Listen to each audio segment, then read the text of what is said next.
If you are not legally protected in your business, you are leaving money on the table. Hey, I get it. The legal side of business can feel intimidating, but the good news is it doesn't have to be. If you want to build your business on a strong foundation, and if you want to know that your rights are protected when the unexpected happens with a client or a customer, then it's time to get legally protected.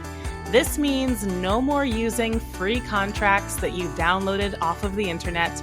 This means partnering with a law firm that actually believes in your vision and can help you achieve it.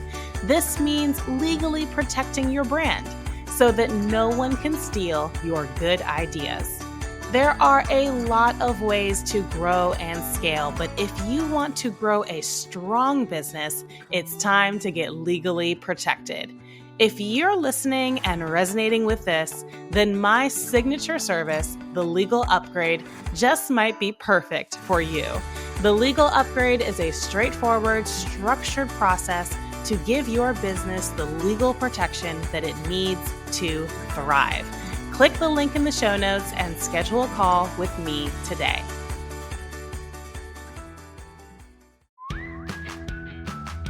Hello and welcome to the Legal Upgrade Podcast. I'm your host, licensed attorney Christian Hammond. This podcast breaks down the legal side of business to reveal key legal strategies that can help you take your business to the next level. Please note that none of the following is legal, tax, investment, financial, or medical advice. Without further ado, let's get into the show. Unless you are independently wealthy, you have probably wondered how you can get funding for your business. If you've considered gifts, grants, loans, crowdfunding, or investors, this episode is for you. If you are new here, welcome. My name is Christian Hammond. I'm a licensed attorney based in Washington, D.C., specializing in business and trademark law. I specialize in helping small businesses and entrepreneurs get legally protected. And I'm really excited for this topic today because many, if not most of us, have wondered at one point or another, how can I get some outside money for my business? How can I get some funding for this business that did not come from my pocketbook or from my sales? And that is the topic that we are going to tackle today. So I highly recommend right now, grab your notebook, grab your iPad, grab whatever it is that you like to take notes on, because this episode is going to have a lot of really useful information and just really valuable information for you as a business owner. And let's go ahead and get right into it. So if you've been running a business for any amount of time, then you know that running a business is or can be quite expensive. This is especially true if you have the type of business where, for example, you have to hire employees. The type of business where it is physically impossible for you to do all of the work yourself. I'm thinking of something like a restaurant. If you're going to run a restaurant, you have to have staff. You cannot be the chef, the waiter, the host, the bus person. You cannot fulfill all of those roles yourself. You have to have staff. And so if you have the type of business where you have no choice, you have to have staff, then that is definitely going to be expensive. Other examples I'm thinking are businesses that have inventory. Maybe you produce food products. Maybe you make hair products or cosmetics. Maybe you even have products that need to get off the shelf in a certain period of time because they have an expiration date, or maybe they're organic and so they're not, maybe they don't last as long as products that have preservatives. If you have a business where you have inventory, and especially if that inventory needs to move at a certain pace, then I don't need to tell you that is very pricey. That involves a lot of expenses. That's a pretty expensive business. And then lastly, you might be in an industry where you have to have a lot of infrastructure. I'm thinking of those of you who are doctors, dentists, you're running a spa, the types of businesses where you have to have a physical location and you have to have certain types of equipment, probably expensive equipment, right? So again, that's a category of business where it's going to be quite expensive. And even if you didn't fall into one of those categories, I'm sure you can still sympathize and relate to the fact that running a business is expensive. And that's exactly why we are tackling this topic today of how can you get funding for your business? And the reason that I wanted to talk about this is because I see business owners just choosing a funding option, but not considering the legal pros and cons of that funding option. You might think that money is money, but actually, the type of funding mechanism you choose for your business has legal pros and legal cons. And so today, we're going to talk about some of those so that as you consider the funding options for your business, you're thinking about, yes, of course, what sounds the easiest, what works the best with your business, but also what legal pros and legal cons can you afford to accept, or would you rather not have to deal with? So that is the topic we are covering today. And the first option we're going to start with is gifts. So, what is a gift? What does it mean for someone to give you a monetary gift for your business? Well, a gift is when someone gives money and they are not expecting anything in return. A gift is when someone gives money and they're not expecting anything in return. And you might think, well, that's great. Maybe you have a family member, a friend, or even a random stranger who's willing to just give you money for your business without expecting anything in return. But what many people don't realize is that the IRS actually sets a limit on how much money you can give to somebody else. And if you are above that limit, that can actually trigger tax consequences for the gift giver. It can trigger tax consequences for the person giving you that financial gift. Now, you might be wondering, why should I care if the person who wrote me this check has tax consequences? Well, besides, caring for them as a person, which is important, and hopefully you do, but even beyond that, if someone's giving you a financial gift, a large financial gift, and they don't realize that there are tax consequences for them for that gift, that could change the way they feel about that gift 6 months, 12 months from now. If they get hit with a tax bill that they were not expecting, that might change how they feel about the fact that they gave you that money again 6 months ago, 12 months ago. And if it does change how they feel, then they might come back to you and say, hey, remember that money I gave you for your business?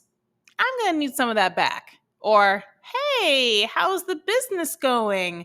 When am I going to get my dividend? And you're sitting there like, what dividend? I thought this was a no strings attached gift. So you can see what I'm saying, that if someone gives you a gift, and then they get hit unexpectedly with taxes they were not expecting, that might change how they feel about that gift. That might change their behavior toward you. That might change their memory of the circumstances under which they gave you that money. And that can get very, very legally difficult if you thought something was a gift, but that other person now, for whatever reason, thinks that it was more of an investment, or thinks that maybe they have the right to something because they gave you that money. And this is why one of the most important things with a gift is making sure, is this really a gift? Is everyone really on the same page that this is a no strings attached gift? And does the person giving that gift and also you receiving that gift, do you understand the tax consequences so that nobody's going to have a nasty surprise when it comes time to file taxes? So I would say that when it comes to gifts, and again, if you are lucky enough to have someone in your life who's just willing to give you $20,000 for your business, that can be wonderful. But even when it's a gift, and even if there truly are no strings attached, there are things to consider like tax consequences, and also making sure that person understands how that could affect them so that they're not changing their mind about that gift later on. So that is the first option, called gifts. Now, another option for funding your business are grants. And grants are typically sponsored by what I'm going to call interest groups. Now, I don't mean it in the political sense. When I say interest group, I mean it's a nonprofit, it's a foundation, it's a chamber of commerce, it's a social club, a community group. It's a group of people who have some kind of shared interest, shared purpose, shared intention. And the reason they are giving out grants to businesses is because they're looking to further that purpose, that intention, that shared commonality that they have. And there's a reason that people tend to like grants. Typically, a grant does not need to be paid back, which makes it different from a loan. Typically, a grant, people are not expecting a return on their investment, which makes it different from, recruiting investors and fundraising. So these are some reasons that people really like the idea of grants. And you might be surprised to hear me mention grants because you might have thought, wait, can I get a grant as a for-profit business? Aren't grants only for nonprofits? Not necessarily. There are grants that can be won by for-profit businesses, and they can be beneficial for the reasons we just said. Now, there can also be there are downsides to grants, which is that, again, because grants are typically sponsored by some kind of interest group, a group that has some kind of common purpose, goal, or just vision, whether it's a purpose or something political or not political they're trying to accomplish, it can be difficult to find a grant that you actually qualify for. Grants can be very restrictive. They can have a lot of requirements. They sometimes are very tailored, very specific. So just the sheer time and energy of going out there, finding a grant that you qualify for, finding a grant that you can apply for, and applying for that grant, and not to mention there being no guarantee that you'll get it, means that grants can be time consuming. They can require a lot of time, a lot of energy, and then of course receiving them is not guaranteed. The last thing I would say about grants is that even though typically they don't need to be paid back and no one's expecting a return on investment, that doesn't mean there might not be some strings attached to getting that grant. You might be required to make some appearances. You might be required to talk to the donors who contributed to that grant. There might be, or there probably will be, some things that you have to do for the privilege of receiving that grant. Doesn't mean they're bad things, just something to be aware of. The third funding option for businesses that we're going to talk about is loans. And I won't spend too much time on loans because I feel like most people are pretty familiar with loans and how they work. But loans are money that does need to be paid back and typically needs to be paid back with interest. And a lot of small businesses complain about loans or don't have the best view of loans because there can be a high bar to receiving a loan. You typically need to have good credit, a certain amount of credit history, and of course, it needs to be paid back. Different timetables might apply to how fast it needs to be paid back. And oftentimes, if you are a small business, the bank giving the loan will ask for a personal guarantee, meaning that if your business folds or for some reason is unable to pay back that loan, you are personally guaranteeing it. You are giving the bank the right to come to you, the individual, your individual bank account, to finish paying off that loan. And that understandably makes people nervous, especially if the loan is a very large amount. But one thing that I do want to mention here as we're talking about loans is that if you are a business owner and you are carrying a balance on your credit card month to month to month, that is a type of loan. You might not think of it as a loan because it doesn't feel like a loan in the traditional sense. It's not like a loan from the bank or the SBA, or it doesn't feel like, those more traditional loans. But carrying a balance on a credit card is a loan. And if you're going to have a loan anyway, it's a good idea to at least consider finding a loan with a lower interest rate, because credit cards notoriously have terrible, very, very, very high interest rates.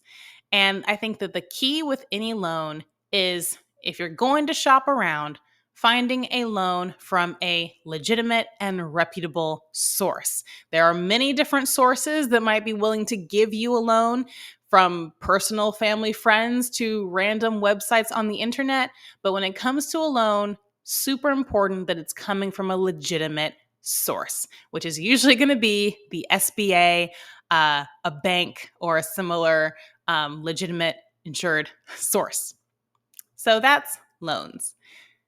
The last two funding options we're going to talk about for businesses are crowdfunding and getting investors.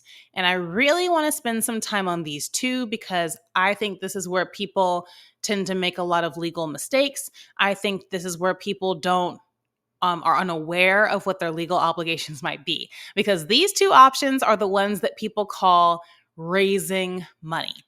And contrary to popular belief, you cannot just go out here and raise money. I'm going to say that again. Contrary to popular belief, you cannot just go out here and start raising money. And here's why. Here in the US, at least, we have a rule. And that general rule is that if somebody gives you money and they are expecting to receive something in return, usually for investments, it takes a while, but they gave you the money, they're expecting something in return, and they do not participate in the business. So they're not your business partner, they're not a co-owner, they're not helping you run the business. If those things are true, somebody gave you money, they're expecting eventually something in return, but they're not involved in the day-to-day running of the business, that, my friend, is called a security. And that triggers securities law, and securities law is enforced by the United States Securities and Exchange Commission, or the SEC. And just trust me when I say that you do not want to mess with the SEC. You do not want to have any problems with the SEC. This is not something that any business owner, small or large, wants to deal with. So what I just described, somebody gives you money, they expect eventually something in return, and they don't work at the business, that's called a security. And crowdfunding and investing, or getting investors, falls in that category of securities, which means that it falls under security law. And when you're selling a security, and I'm not going to deep dive too deep into securities law, guys, because that's beyond the scope of this podcast, but here's just a tip of the iceberg that I think is helpful and good to know for any small business owner. If you are selling a security, there are two rules. You either need to register with the SEC, which for most small businesses is beyond both their administrative and financial capacity, or you need to find and qualify for an exception.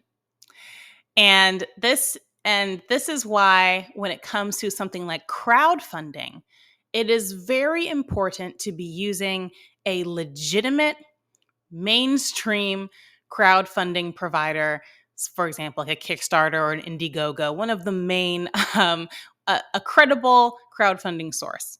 Because something like a Kickstarter has already done the legal work. They have a lot of rules. All of the rules around how these major platforms function is meant to make sure that there are no issues with securities laws. Well, there's other reasons that people have these rules, but one of the main reasons is making sure that they and that you, if you choose to use a crowdfunding platform, do not have an issue with securities laws. And the major players in crowdfunding have already done that work.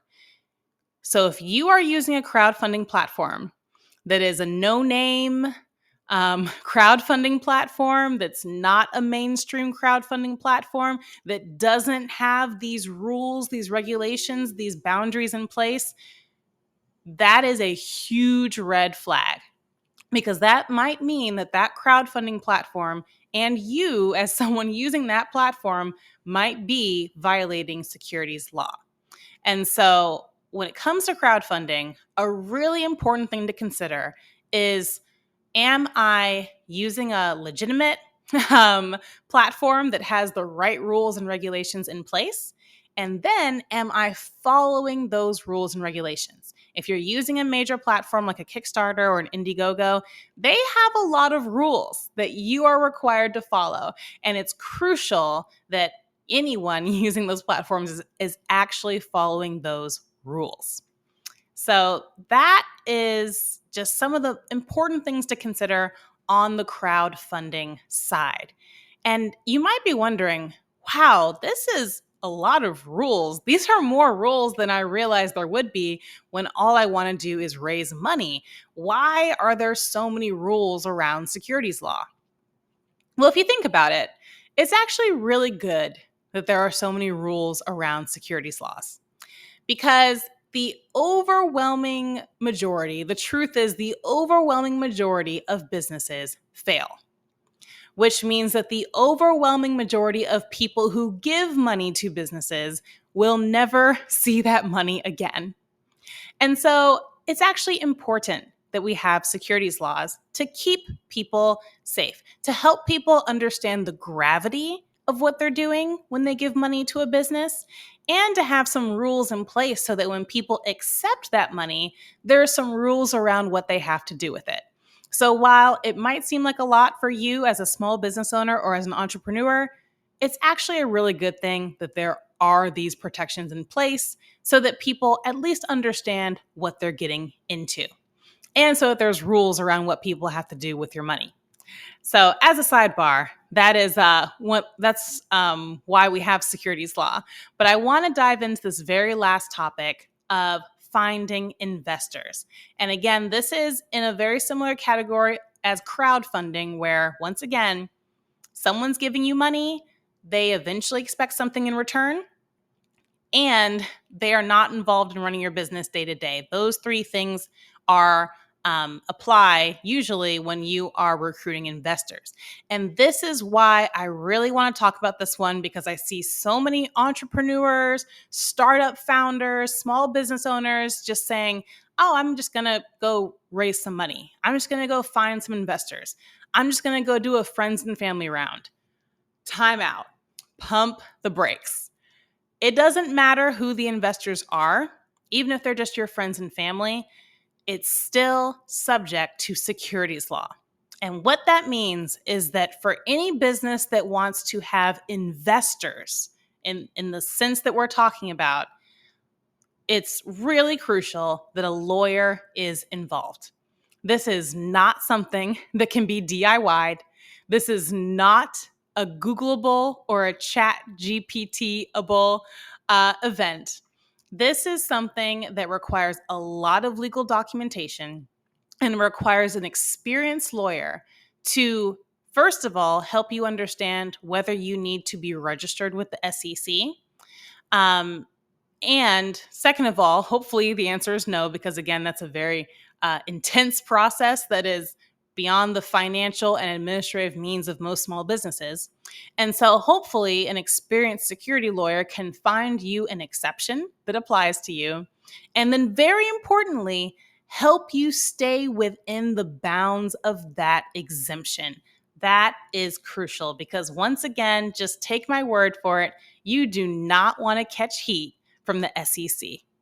So when it comes to making that decision about whether you're going to go after investors, even if those investors are your mom, your dad, and your brother, it is really important for any business to involve a lawyer in the investment process, to make sure that the rules are being followed, to make sure that they are staying within those rules, to make sure that all of the documents are correct. So I know that we went through a lot of material and covered a lot of ground in this episode, but I really hope that this was helpful for you as you are considering various different options that might be used to fund your business. Whether you're considering gifts, grants, loans, crowdfunding, or investors, I hope that you were able to pick out a tidbit today that at least gave you more information than when you came in originally. Thank you guys so much for watching. And if you are a small business owner or an entrepreneur and you want to work with a law firm that believes in your business and can help you get legally protected, reach out. Go to my website, schedule a discovery call. Would love to meet you. Thank you guys so much for watching and for being here today. See you next time. Bye. Hey, thanks for listening to the show. The Legal Upgrade Podcast is a Bevel Law production. For more information about the Legal Upgrade, you can follow on Instagram at Bevel Law or find even more information on the website bevellaw.com. If you enjoyed the episode, please remember to subscribe, leave a review, and share it with a friend. See you next time on the Legal Upgrade Podcast.